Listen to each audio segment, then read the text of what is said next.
I'm Lucy Edwards, Director of Client Success at VHT Studios and now Metaport. And today I'm at this remarkable residence of Allan Dalton in Fairfield County, Connecticut.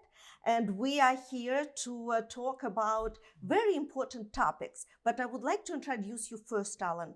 So you are, first of all, you are the Senior Vice President of Research and Development. And as many interviews as I conducted, I had never interviewed anyone else in research and development. You are the former CEO of Realtor.com.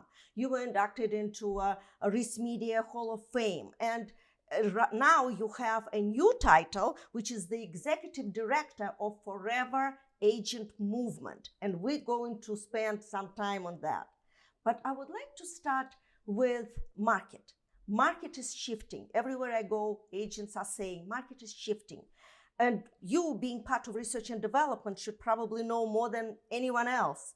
What does it mean and what the outcome is and what to expect? Well, Lucy, first of all, thank you for coming to visit me here in Fairfield, Connecticut. It's great to see you again. And I also want to explain to you and the audience that we don't have a fire here in the fireplace, and it's for good reason. I think it's 82 degrees outside. So today is not going to be about staging. Hopefully it's going to be more about a lot of substance. And the substance begins with the challenge that the entire industry is now confronted with, post-COVID, if you will, in terms of how to best characterize the market, where it is, where it's headed, to both consumers, clients, buyers and sellers and so forth and so on. And you just mentioned that everywhere you go, people are saying that the market is shifting. I think that's problematic terminology because the word shifting is very anxiety inducing.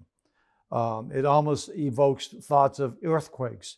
Mm-hmm. And we don't want realtors and real estate professionals having to take the role of being a seismologist, but rather a solutionist. The word shifting is a tactical word. What I recommend that the industry consider is when somebody asks, Lucy, how's the market? Or Allan, how's the market? To say, Lucy, we're in a very opportunistic market. There's great opportunities for buyers, sellers, and investors. Now I'd like to ask you a question. When do you think you might be making your next real estate move? Now let's break that down. If I just say it's a shifting market, where do I go with that? But if I say it's an opportunistic market, that challenges me to forensically evaluate the opportunities in every part of the real estate spectrum and continuum. For some people, it's an opportunity. They bought their home for $500,000 10 years ago. They can sell it now for not $850 or $9, but they can cash in their chips of $300,000 and preserve as much equity as possible. That's an opportunity. It's an opportunity when there's more inventory. It's an opportunity when somebody can sell a home for $6 that used to be worth $7 and maybe buy one for now for $1 million that used to be worth $1.2 million. So there's opportunities everywhere, but we first have to use the right language. Language is the clothing of ideas. Telling yourself and telling the consumer that it's an opportunistic market versus a shifting market has completely different consequences. So too, if somebody says to a real estate professional from the buying side, hey, Lucy, we love the home, but we think we're going to wait because we think prices are going to drop. Well, Lucy, the home's on the market right now for $500,000. Worst case scenario, where do you think it could drop to by next year? Allan, I think it could drop to $450,000. Lucy, why don't we see if we can buy it today at next year's price?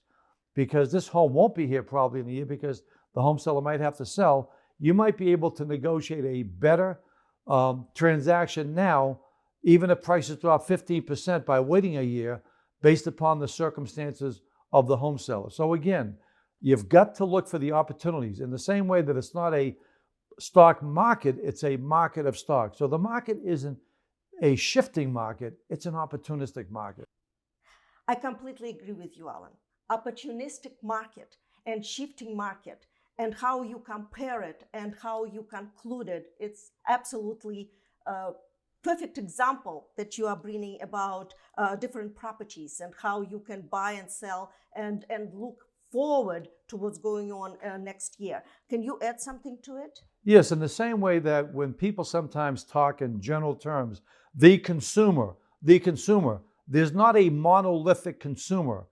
there's thousands of different consumers with thousands of different interests and opportunities. And if we just default to characterizing the market as a shifting market, that's a monolithic observation.